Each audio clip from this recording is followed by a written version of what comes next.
Signs of the Southland, Sunday, June 26th, 2022. Well, gentlemen, the College World Series is over, which means that the academic year, the athletic year, is also over. Ole Miss wins 2-zip, wins the College World Series final series. Well, that's a lot of words. 2-zip over Oklahoma. Mr. Grant, I remember you saying some particularly choice words about Ole Miss's inclusion in the field as part of the last four in. I believe my exact words was that it was a crock of a very nice word when I first saw it. But, they were a dubious 3 seed that got hot. And I don't think that disproves my point, even though they won it all. But still a horrible look for my take. I will own that. I'll say that American playoffs are built to not reveal I say American playoffs as if the European ones are better. But like American style playoffs are built not to reveal like the best team, but the best team overall, but the best team in the moment, right? And it just so happened to be that Ole Miss was the best team for the moment, despite being possibly the literal last team in the field. Well, and that's the thing too. Like, if it was again, we talked about this when we were previewing the Tennessee regional. It's why you play the games. If it was just who has the best collection of talent or who got the most regular season wins, which in the NCAA, not always the same thing. Look at Davidson, and I think they only had 10 losses all year. Didn't even make the field because they lost the A10, but no matter. If we were just going to king Tennessee after a regular season, that's what would have happened. But instead, I think College World Series probably could have been a little bit more competitive. I think part of the reason that it was a little bit lopsided was because the first couple weeks were so very, very exciting. So maybe that's a hot take there. But, it was a fun, 4 weeks of postseason baseball, a fun 3-4 weeks of postseason softball. I feel like just with how much content that there's been the last couple months, I know as a hockey guy, Stanley Cup, and then right into the Calder Cup. And, well, the game 6 of the Stanley Cup is starting right now as we record this. That's my point is like that, the NBA finals and the playoffs, we've really been just overwhelmed with sports content the last basically since, I guess, March Madness conference tournament season through now. It's just been a lot going on, and it's weird to be looking at July and going like, what are we gonna watch? Because at least we had 3 months without sports in COVID, but with hockey, it was like a month and a half, and then if you were a sicko like me, you watched the NWSL. Or you watched the match and just watched. No. The first thing was the simulated NASCAR races. That was the first thing that we got. Right, but that's okay. I don't count that as. It wasn't real, but it was something. That's the sickest crap that there was, because that wasn't even like. It was just. I did watch it though. I will say that it was an interesting experience. Like I legitimately, because at that point. Obviously, iRacing is virtual, but given the setups that some of these drivers had and how complex that racing sim setups can get, it's pretty close to the real thing. I would venture to say. That was the whole thing about it. Use. There were a bunch of F1 drivers in that circuit, I'm pretty sure. Mm-hmm. Anyway, Jack, before we move on, your thoughts on the College World Series and I guess the college stickball postseason as a whole. Stickball postseasons. I'm a guy that kind of likes to see the new guy get a championship, so I'm glad Ole Miss got there first. Also, critically, Ole Miss winning, Oklahoma did not win both softball and baseball. We were 2 wins away from having a sports sweep in that regard, which the only one I can remember is when UConn won both men's and women's basketball some years ago. Oh, and they've done that twice, I'm pretty sure. Oh, wow. Okay. I was not aware about that. So they did it in 04 and 11. Sometime in the 14. team. Yeah. 11, somewhere in the 11 to 15 range. I know they did it. So there was the Kemba Walker year, and then the year that the men's team beat Tech in the final. Yeah, 04. Yeah, so both of those years were UConn doubles. Both were UConn years. Okay, yeah. No, we tuned into the my dad and I to watch the last half inning, and that guy was throwing gas. I forgot his name already. Oh yeah, Gaddis. I think it was Gaddis. 97, and then he pulled the string perfectly on that last pitch. Like that was he made a little bit of. My dad asked me, he's like, "What do you throw here on 1-1?" I'm like, or on 1-2. I'm like, honestly, just no one's caught the fastball. Just get it there, and then he fouled it up pretty well. I'm like, okay, now you pull the string. Now you just do it. And my goodness, that was a beautiful pitch. So I had a friend in the stadium at that game, so hope he's happy. He was an Ole Miss fan, is an Ole Miss fan, so I know he's happy.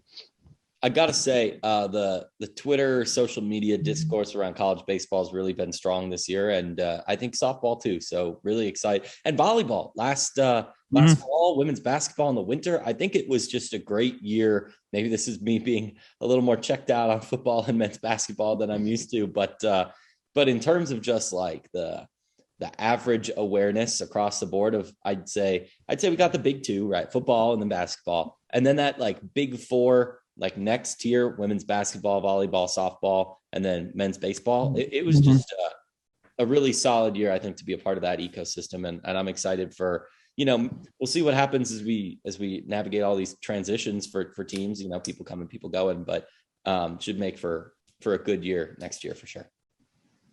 Yeah, and I think part of that comes back to ESPN, who owns some of these, owns all of the rights to all of the NCAA championships other than the men's basketball championship. Mm-hmm. Because they own the FBS rights too, and the CFP. It comes back to them realizing that, hey, we have monetizable product in non-revenue sports, especially in the women's sports category. Maybe we should promote that, huh?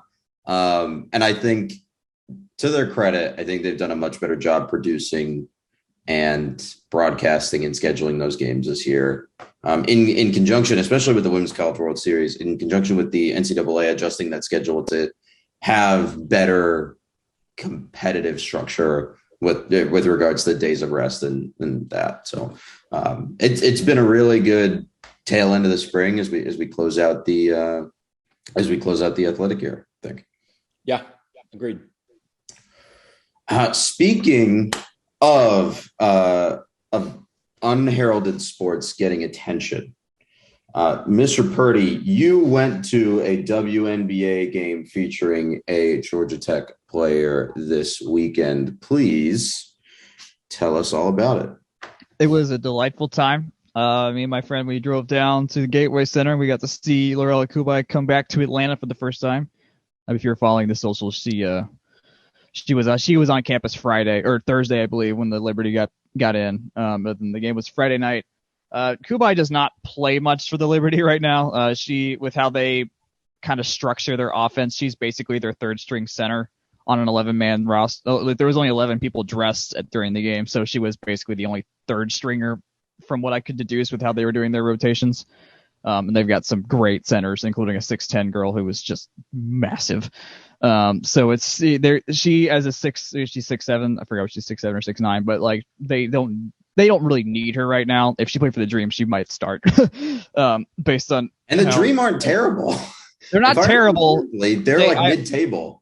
I learned a lot. I learned a lot about seeing it in person. Finally, I got to learn a lot about how basically the Liberty are the Warriors of the East in the WNBA, where they just have Ionescu just chucking threes all the time, and they got a couple other shooters, and then one big man in the middle, and it just kills teams. And then Atlanta, they're trying to figure out how to use Ryan Howard properly. Still, our number one pick from Baylor this year, who's a great shooter, but she's not a point guard really. Like, she's not the facilitator, and so we need someone really good to help in there, and then we just need interior size as well. Anyways, more on the Cubaj part though. When we showed up, so we go in our section, and then I look immediately to the left, and I notice the entire GT women's basketball team is already there. They got they made shirts for the game. They were black. They had the GT logo, and they had like that crown they used for like all the 404 branding, and they put that in Liberty blue, and then had Cubaj's name and number on the back. So that was really cool to see everyone, at least who was in Atlanta. I know some of our European players aren't here yet, but it's cool to see the coaching staff. Ashley was there, Nell was there, and then some band folks were in our section. A couple other folks that were wearing tech gear. I don't know. I don't think we coordinated. As far as I know, I just found the cheapest seats that were closest and bought those. And turns out that was the tech section I was in, so it worked out pretty nicely. I will say I saw. Well, I'm not too deep into GT Twitter, which is apparently like a whole big thing, but yeah, that's something you can get lost in, for better or for worse. A couple of our esteemed, I guess I can call you Technique Sports still, Technique Emeritus, but editor types of that. Yep. So great to see all that support. I know for they have another home game. Hopefully, it inspires everyone else to come out and with the team probably being even more so around in August as we get close to school. I know I will almost certainly be at the August 12th game. So if you missed it, check that out. And some combination or permutation of all of us will be there as well. So yeah, it's a great place. If you haven't been to the Gateway Center at College Park, it's only a 3,500 seater. But for the purposes of hosting dream games, it's great because even if there was 2,600, almost 27 at the 100 at this game, but it felt bigger just because it filled in the seats really nicely. And also you're not forced to focus on the basketball, but it's far more natural than at a Hawks game because there's so much stuff to do at State Farm if you want, and you walk around, you do a bunch of stuff. But when you're at Gateway, it's like, nope, you're here for the basketball game, and we all had a great time, and the people that are there, they want to be there too. It's not. I mean, there were a couple like camp groups there and whatnot. I think there was one team, one girls basketball team, who very hilariously at the end of the game they ran down the court not to see any of the Dream players, but because Dwight Howard was there, and so there was a lot of people snapping selfies with him at the end of the game. But also, hey, Dwight came. That was cool. I will say, Gateway Center, low key, very transit accessible, and you wouldn't even know to hold up Google Maps, because if you take the MARTA to Airport Station, yeah, you can get off at College Park and take one of the buses that goes every 15 minutes. But if you just stay on it all the way to Airport Station and hop the SkyTrain and go one over there, that runs every like 2 minutes. So it's essentially a seamless connection over there, and that's free. So you pay your $50 each way. So even more accessible, I think, than. I mean, I guess the tech stuff and the Benz and State. Yeah, and they all have their own stuff. And if you want to drive, it's got its own lot and it's only $10. Oh, so it's super affordable to still drive, and you get in and out fast enough because there's only so many people there. Mm-hmm. So. I hate that you also looked up if it was transit accessible, because that's the first thing I did. And that really proves that we share a brain cell. Also, real-time follow-up, Ryan Howard, pretty sure she's from Kentucky. So not Baylor. So there is that. No. Okay, hold on. Ryan Howard. You want to correct the women's basketball guy? Definitely played for Kentucky. What? I'm now more convinced of this than ever that she played for Kentucky. Am I just totally wrong? Was it a grad transfer year? If I'm wrong, I'm wrong. Man, okay, maybe she did go to Kentucky. Why did I think she? Okay, there must be someone else I thought went to Baylor. Well, Nikki Collin, who used to coach the Dream, went to Baylor. She was Tim Mulkey's replacement, so you might have crossed a couple streams there. I don't know. Okay, well, okay, little brain fart there. She went to Kentucky. Cool. She definitely went to Kentucky. Kristen Wallace went to Baylor from the Dream roster. There you go. Okay, there you go. In any case, some streams crossed. Yeah, but we've ironed it out. We can move on. I think it's a really good ballpark. Like I think what you said about it compared to State Farm is really, really key, because man, State Farm or Phillips or whatever the hell you want to call it is a concrete fortress, not in the basketball sense. That place is just like it's like a shopping mall with a basketball court in the center. There's a lot of stuff to do in there, and I think sometimes the basketball gets away from you. As Jake and I learned once when we sat in the 300 level next to the top of the court, or next to the top of the actual arena. So. because like the top part is like curtained off sometimes, and all the suites are on one side, and the upper. Well, they've fixed that in the last 2 renovations. But you know what I mean? Like it's just not a very conventional arena in good ways and bad ways. But the mall thing definitely threw me the first time I went to a game, and I was like, just walking through the CNN Center, it was like, bam, now you're in the arena. It's like, whoa, what's going on? But yeah. I think the renovations have helped. Like the renovations definitely helped the suites all on one side problem. So and they also removed all of the moorings that supported hockey in the arena, which for better or for worse.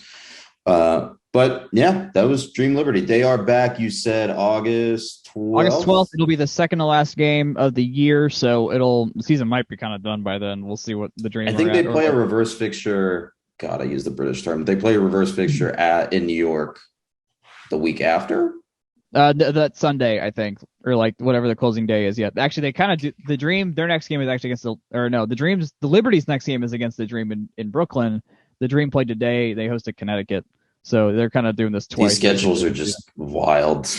Yeah. Anyway, all that to say, August 12th, be there. Very nice. Well, let's get to our main topic of today after demurring for about 20 minutes. One of the questions that we've gotten a lot from listeners, from commenters, is a very specific nuance in terms of what the differences are between pro and college versions of tennis and golf. I think Jake specifically, you've talked a lot about sort of emphasizing that, some of our tennis teams need to win the doubles point, or they need to win those top 3 courts, and how that team aspect of both golf and tennis is so much more important at the college level, and you don't really see it at the pro level. So we wanted to take the next 30 minutes, let's say, and hash out some of these differences and sort of do a little education, do a little PSA. So, Jake, I want to start with you. I'm going to play the straight man here, mostly because I have no idea about some of the nuances here. Explain to me some of the differences in tennis in terms of the scoring and structure of competition between the pros and college. Yeah, so I think this isn't really like a question we get explicitly asked a lot, like what's the difference between pro and college tennis and golf? But with pro tennis and pro golf being, the vastly more consumed by media and average fans thing, I find it's what people are familiar with. And the concept of the doubles point in particular is probably the most different concept in both of these sports between pro and college, right? So there's the team aspect, right? You think in tennis, not a lot of team play going on in general. I mean, I guess the World Tennis Tour is a thing, but it's largely individual draws, doubles draws, playing for multiple sets. And in college tennis, whereas every singles court, and there are an even number of them, there are 6, counts as a point in and of itself, a team doubles point is just 1 point despite them playing 3 courts. This is important because if you guys have been listening to our podcast recently, Georgia Tech had some pretty good doubles this year, particularly on the women's side. Tech was the only school to send 2 doubles pairings as deep as they did in the double. This is independent from the team draw because the NCAA actually sponsors a team championship, an individual singles draw, and a doubles draw. And that doubles point essentially is saying, hey, even though you're very good at doubles, even though you can win 2 out of 3 courts or sometimes 3 out of 3, it still is only going to count for 1 point. And that really skews the game, I think, towards singles. And yes, you hear a lot more in pro tennis about the singles draw, right? It's Rafa, it's Novak Djokovic, it's all of these big names playing their big singles draws. And I don't think doubles really gets its time in the sun, but at the same time, it weights the results of individual courts differently than how do you play.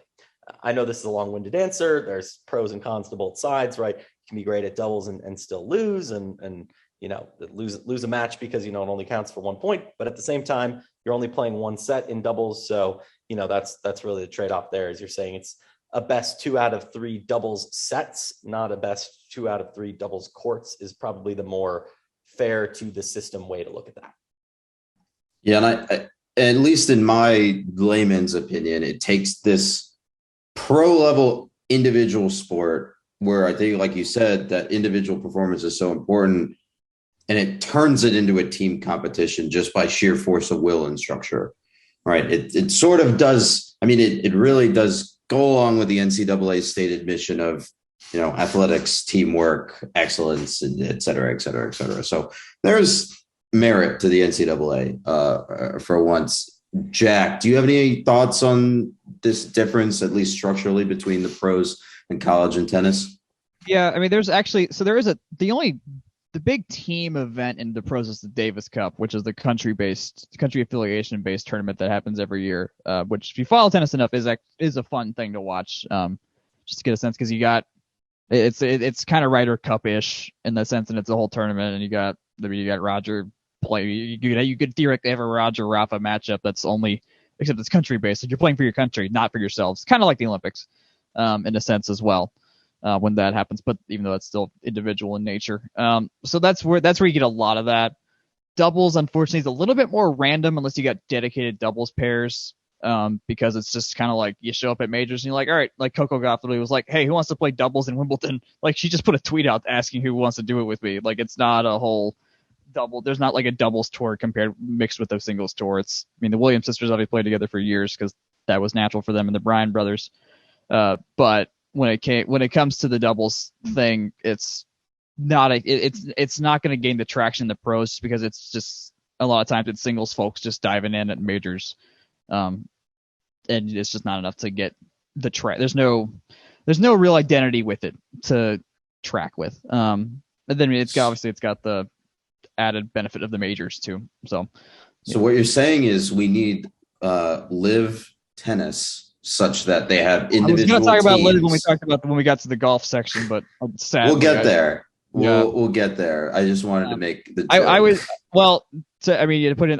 I don't think that'll ever happen. The pros does have like a end of season thing too, like college does. It's the ATP finals, which happens in London usually, at least for the guys. I don't know where the girls happen. It may be at the same place at the same time. I don't know. Really haven't looked it up yet. So I'll have to say,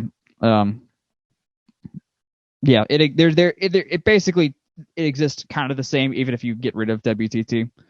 But yeah, as y'all said, like, it's very singles heavy because that's where the history is. So yeah, and I think you see that kind of in how the doubles are weighted, right? It's three sets split between three different courts, and that's also a practicality measure too, right? Like guys tennis at the pro level, they're playing 3 out of 5 for sets for only at majors. For the vast majority of the ones that we tune in for, they're playing 3 out of 5, while the women are playing 2 out of 3. And then, doubles aren't usually playing a single set. I think you can't really expect a college athlete to be, dropping a 2 out of 3 singles plus a 2 out of 3 doubles. Like it's part of it's a grind of the schedule thing. I will say though, we talk about team season, NCAA season in the spring. That's really when we start focusing on tennis. But as with a lot of sports, they do have a fall slate or an off-season slate. In tennis, it's relatively defined relative to what we see from maybe spring volleyball or fall softball or baseball. But in terms of that fall season, it's a lot of individual draws. It's not really as team focused. It's a lot more doubles draws too, but the doubles is a lot of one-off or just matchup based type stuff. So that fall does look a lot more, I would say, like the fall exhibition season, a lot more like a pro grind. The ITAs in the fall are also individual and doubles team based rather than team where that happens in the spring. So I think you do get a little bit of the true to form version, if you will, in college tennis, but it's kind of second tier in terms of, like, fall season is definitely not as important in terms of the big picture or the team picture as what you see in the spring. Yeah. The last thing I want to hit on before we move on to the golf side of structure and scoring, you mentioned the ITA, and it's always been a bit of a pain point for me in sort of negotiating which is the more important organization in college tennis, the ITA or the NCAA? Is there one that's more important than the other? How do those two organizations interplay when it comes to planning out a season schedule? Yeah, I mean, the ITA just kind of is college tennis. Like, as much as the NCAA has oversight, like if you go to the website here, I'm going to type it in so I get it exactly correct. But the website, wearecollegetennis.com, is the ITA's website. Like the sound you can't hear in the background is me doing a face palm. Like it for all intents and purposes, does all the awards, does all the rankings, seeds all the teams, runs the major tournaments other than the NCAA tournament. Like, and for a lot of the rankings and postseason stuff, a lot of that's seeded based on what the ITA kind of puts together in terms of their postseason situation. So I wouldn't say so much that, the NCAA doesn't do anything, but in terms of the more important organization, I mean, this is partially me not being the absolute most educated person on this, but just from my interactions with the sport, I run into the ITA and their bits a whole lot more than I run into anything the NCAA does with respect to tennis. Jack, how about you? Do you have opinions on the differences between the ITA and the NCAA?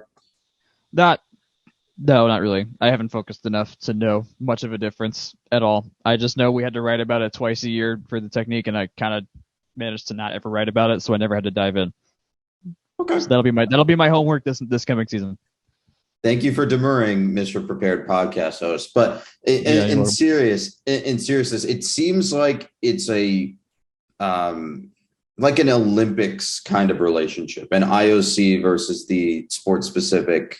I think I don't remember the exact name, but the sport specific. I would have been able to understand this a lot better.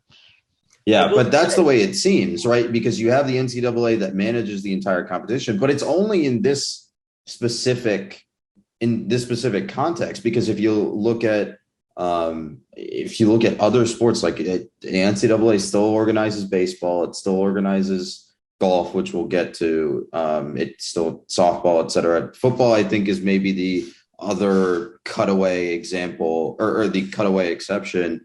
But it really seems like you have this symbiotic relationship where the ITA manages the sport and the NCAA sanctions teams. Well, and the ITA exists at all three division levels, right? It's Division I, it's Division II, it's Division III. So, and NIA and junior college. So really top to bottom, when they say they are college tennis, it kind of represents the competition structure and the organization. A lot of coaches are members, players are members too, but in a way that like maybe a coaches association kind of functions as well. So I would say it's kind of like a hybrid extra NCAA, but also like membership based, governance type organization.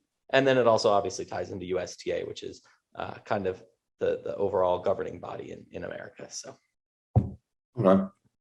Okay, let's flip over to golf. And Jack, you've got this one. Can you walk us through some of the differences in structure and scoring for the pros in college in golf? Yeah, very similarly to tennis, it's a very individual dominated sport. I remember a story when golf got added to the Olympics, re-added in 2016, and Matt Kuchar was representing for the US. He assumed it was a team event because it was the Olympics. He's like, oh, duh, it's a team event.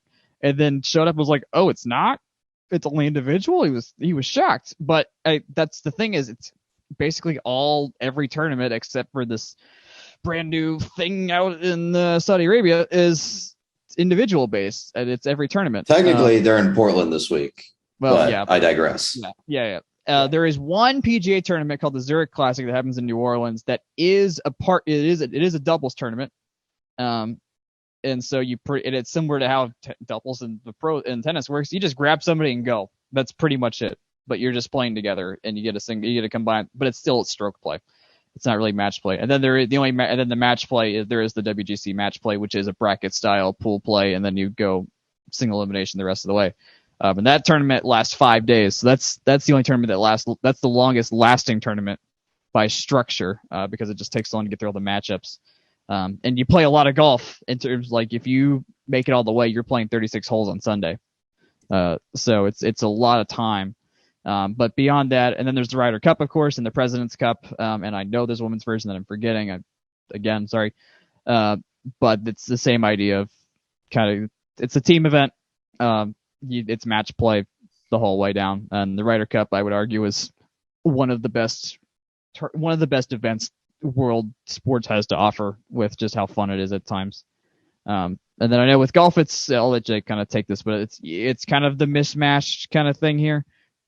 Well, the weird thing about golf is that, I'm not saying that there's not a match play all year, but it's weird how many of the tournaments, because there are some that are match play, but how many of the tournaments are team-based stroke play, right? So you're taking your team in aggregate. Obviously, they do award some individuals there, but your overall score is a combination of 4 or 5 scorers, excluding one, for your plus minus relative to par. But then when you're in the ACC, when you're getting to the point that you're deciding the ACC tournament, when you're in the NCAAs, getting to decide the NCAA tournament, you're basically pivoting at the most crucial point in the season to, match play, win the hole, plus one, minus one, in that sense, rather than relative to par. So it's pretty weird, at least to me, that, obviously it does happen in some tournaments. You can go back and see our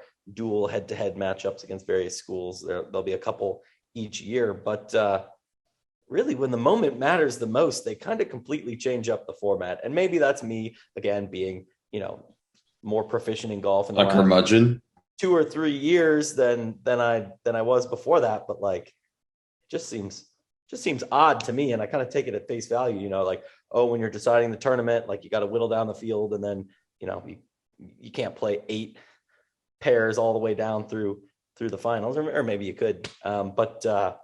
It's just odd that it kind of changes up when the moment is the biggest, right? Because if you look at the ACC tournament, you play stroke play until you get to a top 4, and then it's just a completely different format. Which I think I'll counter argue, because this year's ACC championship final and the semifinal too were pretty compelling television when you have match play that comes in after you've whittled down the field, right? Because and especially the way that I think it was NBC that was producing it. No, is ESPN. All of these championships are ESPN. The way that ESPN had produced it, where they were focusing on these individual matchups. And I mean, it's still, at the end of the day, it's still golf. It's still our usual meme of head case sport, right? Where things can go south or things can go north very quickly. And it's very neurotic. So I think there's some business metric merit to having the sport structured that way when it matters most. Is there a sporting merit in it? I think there's debate for that, like you're saying, but there is some vague business merit to it. Yeah. I mean, I think it makes for an extremely compelling product. And if golf was on more TV, or golf was more readily accessible to a fan, I'd say, oh gosh, why aren't they doing this more? But it made for good TV and good watching and good following along, even if you couldn't watch on TV towards the end of the year. So I'll give it that. I just think it's a little odd, Mm-hmm. One last thing before we move on, especially with the Saudi Arabian golf tournament that you mentioned, Jack, that has recently cropped up. Would you care to give us an explainer on what the pro organizing bodies are, both on the men's and the women's side? And then we can sort of talk if there are similar ones at the college level that are other than the NCAA. Yeah, it's kind of geographic based, because there's the European tour for both men's and women's, and then in the States it's mainly the PGA and the LPGA, and they just run the season long stuff. Where this gets interesting is the majors are not run by the tour. Masters is an invitational. The U.S. Open is run by the USGA. The PGA Championship is run by the PGA of America, and the British Open the Open is run by I don't think it's run by the European Tour. I forgot who runs that. All that to say, the 4 biggest tournaments are not run by the biggest golf season in the world, at least for now. See how that goes. So it's an interesting spot. The PGA Tour does run the Players Championships. That's their big money pot, closest thing to a championship, which is why it's gotten tagged as the 5th major at times. And then the Tour Championship, which is the season ender playoff thing, is theirs as well. And that's your playoff finale kind of idea there. Someone had the tennis has the ATP finals in London.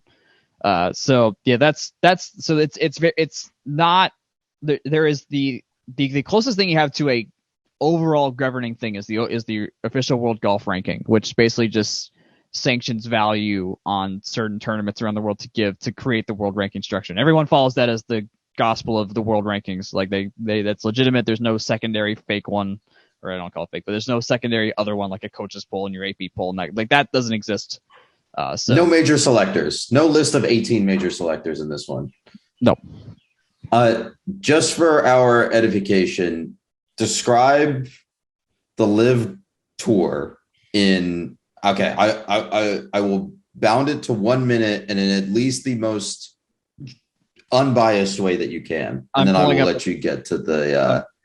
I'll do a stopwatch of 60 seconds of what it actually is. If my Wi-Fi would let me. Okay, here we go. 3, 2, 1. Okay, so the Live Golf Tour is a 8-tournament tour around Europe and the U.S. and I'm guessing Saudi Arabia because it's from there. It's a 54-hole no-cut event, and there is a team component which had like this weird draft thing, and all the teams are like made-up names with really weird logos. So you play individually, stroke play. Unbiased, Jack. Unbiased. Well, okay. It's by weird I mean it's new, and there's so in your individual play counts for the stroke. Your individual stroke play counts for the team part as well on the side, so you're still kind of playing alone, but not really. It's this weird halfway between. It's a halfway between like a Ryder Cup style and a true individual portion. So that's that, and it pays more money on average than any other tournament in the world. 10 seconds left. So you did that's good. All I got there. Yeah.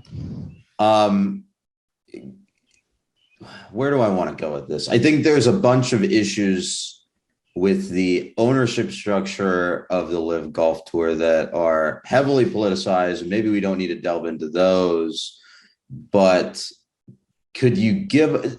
So what is I think the thing that we hear about when we talk about the Live tournament is that there are major issues, not in terms of the tournament majors, but there are issues with how the PGA runs itself and how its players are compensated compared to the no cut, the guaranteed money of Live. And I think one of the refrains that I've heard from people that are more into golf than I am is that the PGA is a lot like the NCAA in that it is the players when it suits itself, and then when it suits itself, it's a it's a shadow organization to dump on.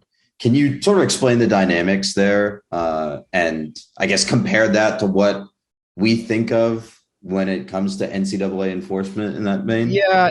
They've certainly have. Jay Monahan's the commissioner there, and he's definitely one of the least out there commissioners of the main sports in the U.S. Like he's not just around like Goodell is. He's not around like Rob Manfred is. Like it's he was only kind of there when he needs to be. When someone gets suspended or there's issues, it's very internal. Like a guy will just kind of be gone, and you can kind of guess why he's gone. But it's a very different, I guess I don't want to say political structure, but just how the authority runs. It's very different compared to the rest. So in terms of like how you go back to against the NCAA. Yes, Jay Monahan exists, but it's kind of like this. Just the whole organization as a whole is what you refer to it. It's not like you don't point the finger just at Jay like you would at the NFL. You point it straight at Goodell. With the Live situation here, it's for the players. There's a lot of history in the PGA Tour. With Live, it's just life-changing money, even for the big guys. Supposedly, Tiger got a high 9-figure offer to come join. So he nearly became a billionaire surely just because he would have said yes to one organization to play 8 times, maybe if he was healthy. So it's just a very different dynamic of golf. Those that watched the first tournament, which got Arlo White to broadcast it on YouTube because that's all they could figure out right now. There was no one there. People weren't clapping. after shots. Like it was just such a strange, sterile environment. And the press interviews beforehand were very awkward because people understood, like, yeah, Saudis, they're the money that comes with it is politically very tainted. And I mean, as an aspiring journalist in some respects, like it's not cool that Khashoggi's dead, and we know why. And it kind of goes along with that. The 9/11 supporters, I'm kind of rambling here, but like the 9/11 families group was like very vocal against this players going out there. And we lost Mickelson. We lost Matthew Wolff today. We've lost Dustin Johnson, who was just like, yeah, I don't want to play as much golf. This helps me do that and make more money.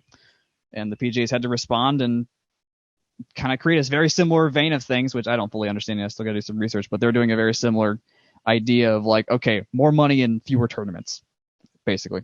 Okay, that makes more sense. Thank you for clarifying that part. Let's move on to talking a little bit about some of the big picture effects of both of these sports. Just to move away from sort of the haint of the Live Tour and our discussion on that. One of the major questions that I've had when I think about these two sports is that because we've talked about the historic traditions of the individual versions of these sports, how does participating in NCAA team play and those team dynamics affect the pipeline from the NCAA game to the program? And I want to start with tennis and you, Jake. What is the dynamic like there, and how is there a drop off in between NCAA quality and pro quality? I honestly would think it's the other way around. The pros across the board are generally a cut above, I would say, NCAA tennis. A lot of the world's best juniors don't necessarily play college tennis. And even hitting close to home with an example, like, Christopher Eubanks, one of the greatest we can circle talk all we want about, how great Nicole Fegans was this year and all that. If you want to talk about the last person that we kind of held up as like hey, you've never heard of them, maybe, but you really need to. Chris Eubanks, and honestly, to a point where transcends that kind of like men's tennis or track, women's tennis, where they don't get a lot of time in the sun. People know the name Eubanks, and even then, I'm not going to say he's struggled to catch on, because like it's a little bit unfair to say that when you're playing against literally like all-time like top tier talent, but like he's definitely not out there just tearing things up against the best in the world. But that being said, he did make the qualifiers for Wimbledon. He's been on the Challenger Tour a lot. He was in the qualifiers for the French Open. Didn't necessarily, win one there, but he did get a win in the qualies in Wimbledon. He got a win in Miami, but again, qualifiers. So really, that's where he's kind of just been sitting. Is a lot of qualifiers in terms of most of the big majors. So again, like that's one of the NCAA's top talents for a number of years in a row, and they kind of languish out there compared to some of the best in the world. But tennis is also a sport that has a surprisingly, at least to me, with how much quick action and proclivity for tweaks in the ankles and wrists and shoulders to throw you off a lot. It's also a sport where the best of the best have been at the top for a really long time. So it is also harder to break that top tier too. Yeah, the way that you've described it, especially your note about lots of the world juniors skipping the NCAA circuit, it reminds me a lot of how college soccer is in the soccer ecosystem, right?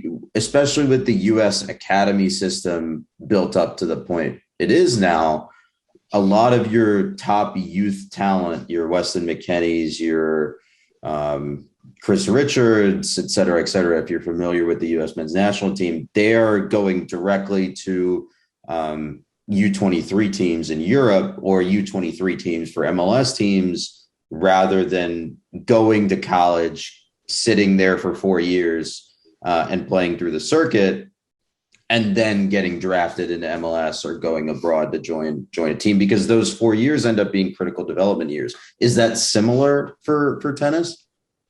I mean, I'd say yes. Again, I'm not the world's biggest expert on the I guess mid tier of where that line gets drawn.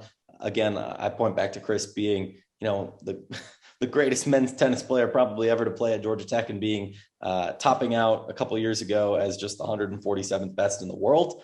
I don't know that it's always a perfect parallel to draw straight to soccer, but I think an equivalent for our very American audience is probably akin to the high school baseball MLB draft kind of conundrum, where it's like, the pipeline goes straight from being a junior to touring the world. And that's, you can be a top 4, top 5 NCAA player and language in the 160s, but that's in the same vein that, a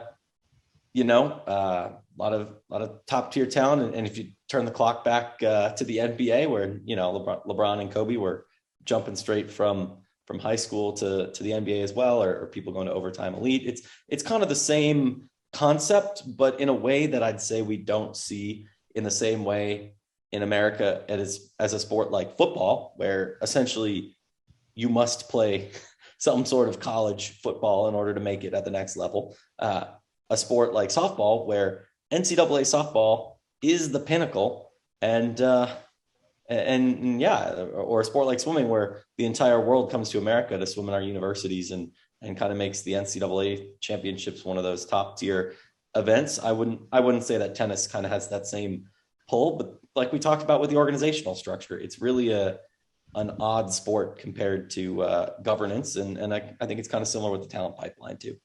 I could be oversimplifying here, and if somebody listening does think I am, please let us know. But that's just my read as a casual tennis watcher, writer, player, observer type person.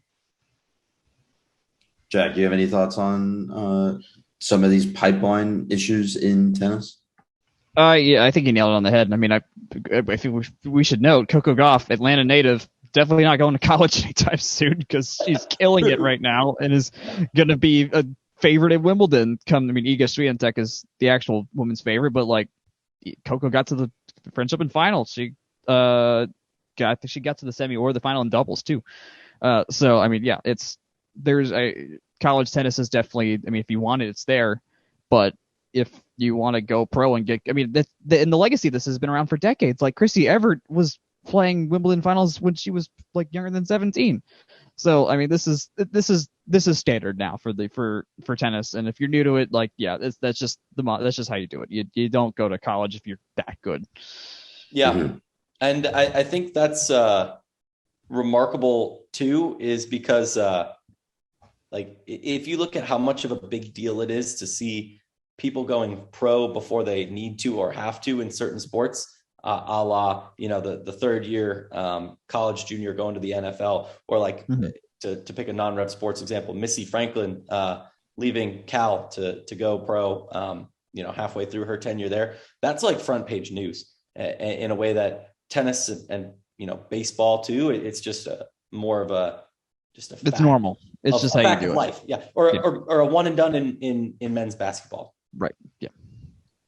Yeah. And so let's juxtapose that model against golf, where it seems like your skill translates a lot more effectively because it's a more specifically individual sport. Jack, can you sort of walk us through the pipeline there? Yeah, there are ways you can get in without the college part, but the college part's big enough and a really good training ground to where it still is useful. Most notably Matthew Wolf from Texas came out of there recently. Colin Morikawa went to Stanford. Tiger's a Stanford guy too. And so it's one of the better training grounds that's out there. The PGA does have the Korn Ferry Tour, which replaced Q School as kind of like your qualifying way to get to the tour. And there's also golf is with how it's set up. There's and who's winning a lot, like the propensity for the young guys to. It's kind of the focus on. Sorry, Jack. I'm gonna get there for a second. The focus on who's better and who's like the focus of golf now is a very wishy-washy thing to kind of speculate on right now because the Live is changing everything by every few hours at this point. But the young crew is still building new club in the PGA, and just golf in general. And so where they're coming from and how they're getting there is still it's a fluid thing right now. But I think for our purposes here with how the NCAA relates to it, it still very much matters in terms of as a piece of the pipeline. And that's the thing too, is basically you rattled a bunch of who had gone to college and then went pro, but Phil Mickelson, Arizona State, Matt Kuchar, Georgia Tech. These are it's almost universal. If you think Stuart's saying Tech again, obviously that's me doubled in the same Tech well, but there's high likelihood in a way that there aren't in definitely in tennis on the golf side. Yeah. So let's take our discussion on sort of this pipeline and add in the factor of NIL in the last 2 years. In both sports, how does adding NIL to the mix affect the pro game, and how does it affect the college game? Obviously, you have the factor of, some students are going to remain, some athletes are going to remain at their institutions based on their NIL deals. But what we've said in both of these segments is that the translation layer from college to pro and sort of your earning potential in college and pro is different. So let's start with golf, since we ended with golf last time.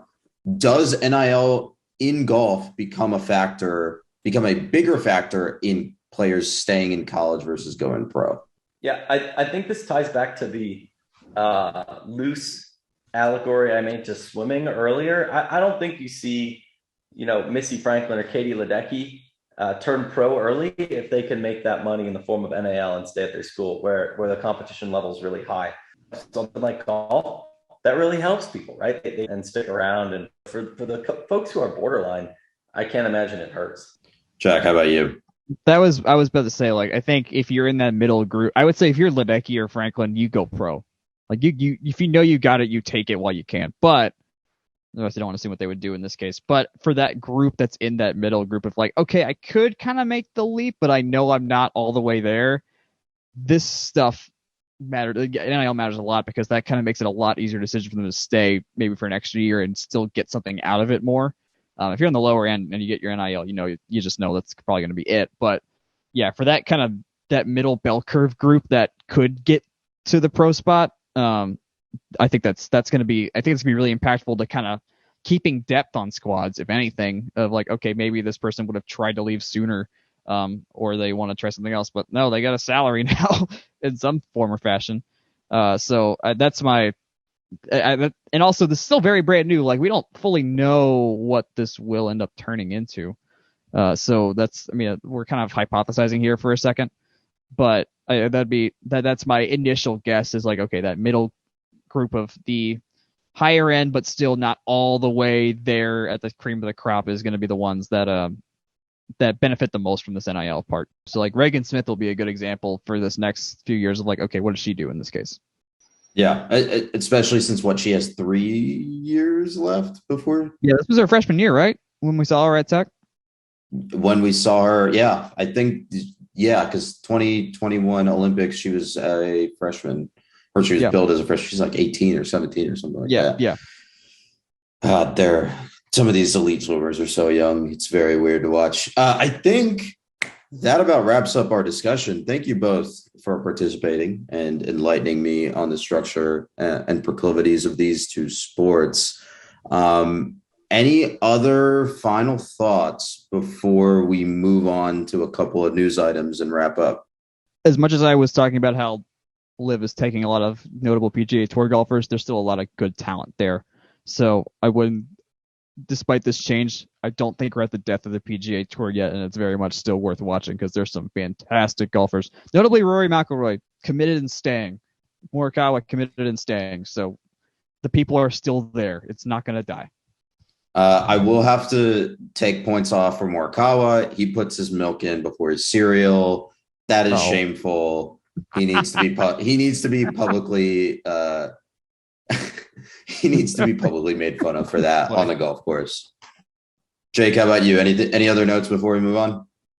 Yeah, I think that it's certainly something to keep an eye on, not only with the NIL aspect, but the LIV as well. So definitely a changing space, and one that tennis has really tried to break through with the team tennis thing, and trying to maintain a kind of higher relevancy. Golf too, outside of the big four for each of them. So I think it'll just be an interesting thing to keep an eye on at the very least. Okay, let's move on. Let's talk about men's basketball. Georgia Tech. The NBA draft was this past week. No one drafted from Georgia Tech, but Michael DeVoe and Jordan Usher did get pro invites. Mr. Purdy, do you want to walk us through those? Yeah, DeVoe is going to be on Exhibit 10 with the Clippers. So he's at least going to be summer league training camp kind of guy. He'll be in the mix basically. Is all that is what matters there. Usher is going to be on the Utah Jazz's summer league team.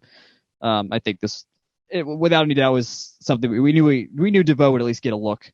And Usher's getting a good look as well. So these were the guys we knew if anyone was going to make a leap from this next team, it'd be them. So glad they're getting there. We'll see what happens. I'll certainly try to catch a summer league game or two just to see how they're how well they stand up against this next group of guys. Because we need some tech faults in the NBA. we're running kind of dry right now. Yeah. One thing I want to note in particular about men's basketball this week as well is Debo changing his number to 3. And as maybe the collective came up with it, but I like to think that I tweeted it before I saw any other tweeting about it. But Threebo Coleman is just such a great fit. I'm thrilled. I am thrilled I get to yell that for the next 2 to 3 years. So we could. There's going to be that has to be a giveaway. The Threebo jersey that has to be a giveaway this year. Well, let's not get ahead of ourselves. His 3-point shooting percentage has to be good first. No, it doesn't. It just has to meme. It does not have to be good. It needs to get people in seats, Akshay, and this is what's going to get people in seats. Okay. Another thing that might get people in seats, though I don't know if the actual host site has been announced. Tech and Iowa will play. City. The seats will be in Iowa City. The seats will be in Iowa City, but they will be filled with gold and black and gold and white. Tech will play Iowa for the ACC Big Ten Challenge. No Luka Garza anymore for Iowa, so there is that. But I wouldn't say, and I think their prodigal coach's son has also graduated at this point. But not an easy task, not an easy team to get by any means. So Jake, I'll kick it over to you. What do you make of this matchup? I think that Iowa, who won the Big Ten this year, or at least beat Indiana, and I can't remember if that was the Big Ten championship. Now I'm questioning my life. Big Ten. Jack, jump in here while he does his searching. Okay, well, I mean, it's not Wisconsin, so new opponent. That's fun. That is good. One of the sports sites I was. Nebraska won it? No, Nebraska. Nebraska. I don't like playing them. They suck.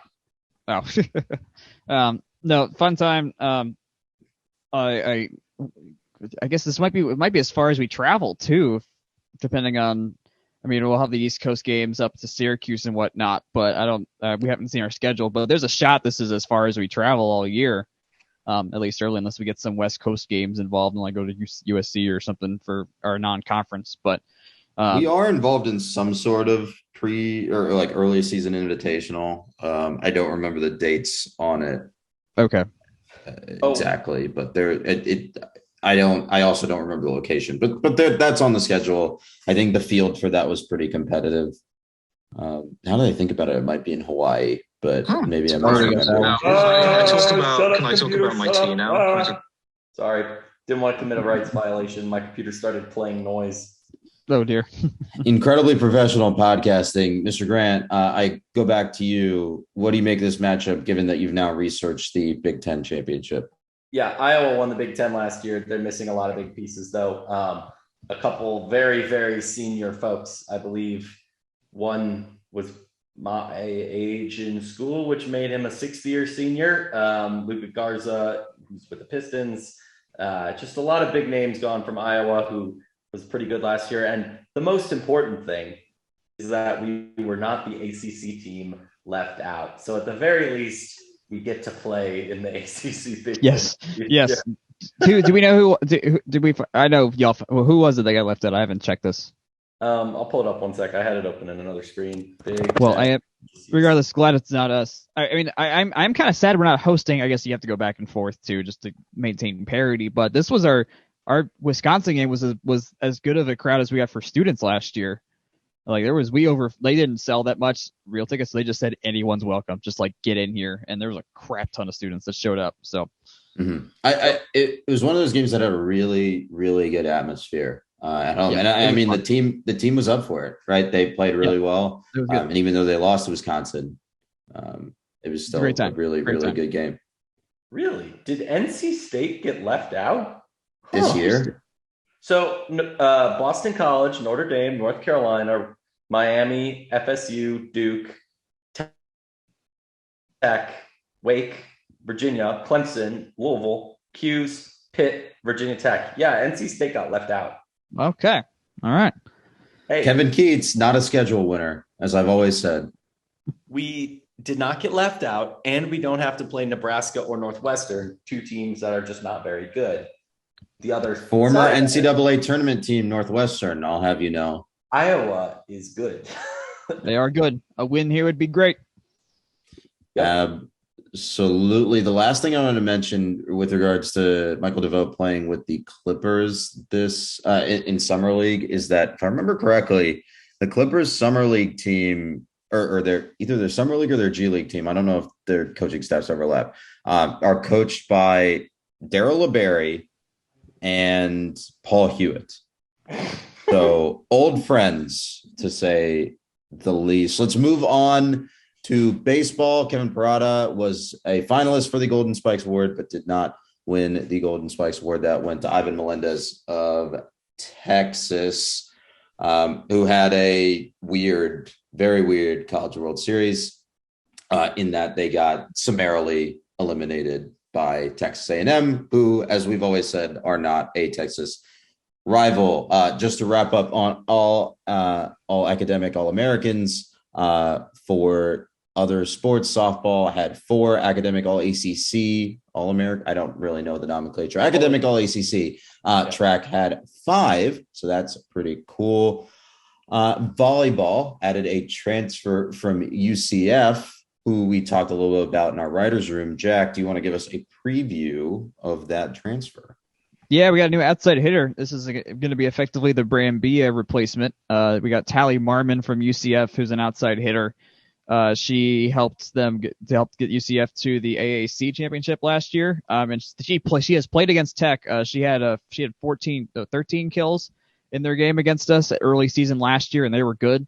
And she finished. That was one below her career high that she ended up having all season. So this is a nice pickup to help just boost. She's kind of filling the Brambilla hole, which is a very hard one to fill. But certainly we got a vet who has played well in the past. And I'm sure Michelle Collier will do just fine getting her in. So I'm not worried about this. I think this is a great pickup. Volleyball will be very fun still. Yeah, I think Coach Collier's quote, immediate impact in the gym. Very good. Pretty telling.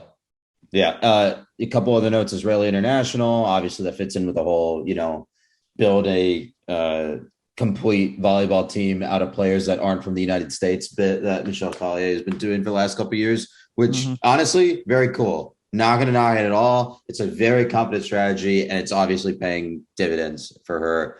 But Talia will be on campus later this year, and we'll see how that works out for Georgia Tech volleyball. I think that wraps it up for all of our news items. Mr. Grant, any other final notes before we move on and wrap up? Yeah, just kind of taking us down through the outro, plugs, all that good stuff. Quick summary via RCFB. the national champions this year. Very interesting to see the breakdown. The ACC took home 5, Virginia with 2. That's women's swimming, men's tennis. Clemson with 1, men's soccer. Florida State with a women's soccer. At UNC with women's lacrosse. And NC State with women's cross country. Notre Dame with fencing. So very interesting year. Obviously not a lot of top line names there. Also worth noting that Cal won both men's water polo and swim and dive. So what did I do at Georgia Tech? Just kidding. Love it there. Go Jackets. Texas leads the way with 4, men's golf, women's tennis, men's indoor track, and rowing. Florida second most and Stanford third most, each with 3 apiece. So with that being a wrap on the year, definitely interesting breakdown. And track, you can really clean up those natties with Florida winning 3 out of the 4 of them. So, if that's what fills the trophy case, that's what you got to do. I will note that the updated Directors' Cup standings, because I think that's a logical next step to ask about, those are not available until the middle of this week, since baseball ended like literally 4 hours ago. So we'll have an update on those next week. Ms. Purdy, you have any other final notes before we head out of here? Our little thing has a plug for Section 1. If you've watched Secret Base and all of John Boyce's work, there's a new one that came out yesterday about a story I had not heard. It's not. Is it their site? Yeah, I guess they are technically our sister site at this point because they're SB. It's all Vox Media. It's all Voxy Vox. This is so cool. I get to do a plug for John Boyce. I love this guy. So it's about the story of this crazy pilot guy who basically ran a plane into the Steelers Baltimore Colts playoff game at some decade I'm forgetting already, and crucially in a game where the game results in a way where people weren't in the line of the plane very nicely. So it's a good little 41 minutes if you need something to watch on YouTube. Okay. I've seen that on my feed. I have not tuned in yet, but I will put that on my list of things to do this week. Mr. Grant, do you mind taking us home? Absolutely. This has been Scions. You mind taking us home? You mind? Oh my goodness. Do I have to do mind? Sure. Yes, no. I'm doing this only out of indignation. Yes, no, he says. Yes, no. As I'm going to put that on a t-shirt. Anyway, please continue. It's incredibly Midwestern of me. Yes, no, oh, there, yeah, gotcha. No. So, Scions of the Southland, this has been the presentation of FromTheRumbleSeat.com at FTRS blog on Twitter. Email us at FromTheRumbleSeat@gmail.com. Add us on Twitter. Like, listen, subscribe. To quote Ian Happ, unsubscribe and resubscribe. Tell all your friends. Give us a 5-star rating, whatever it does to get all that out there. If you'd like to comment or leave a suggestion for a future episode, there's like 8 more weeks of summer. So we definitely have time now that we're not covering like 14 sports all at once. Anyways, at Jack Nicklaus on Twitter, at Jake Grant 98 on Twitter. You can find Akshay, but don't try. And with that, have a great night and go Jackets.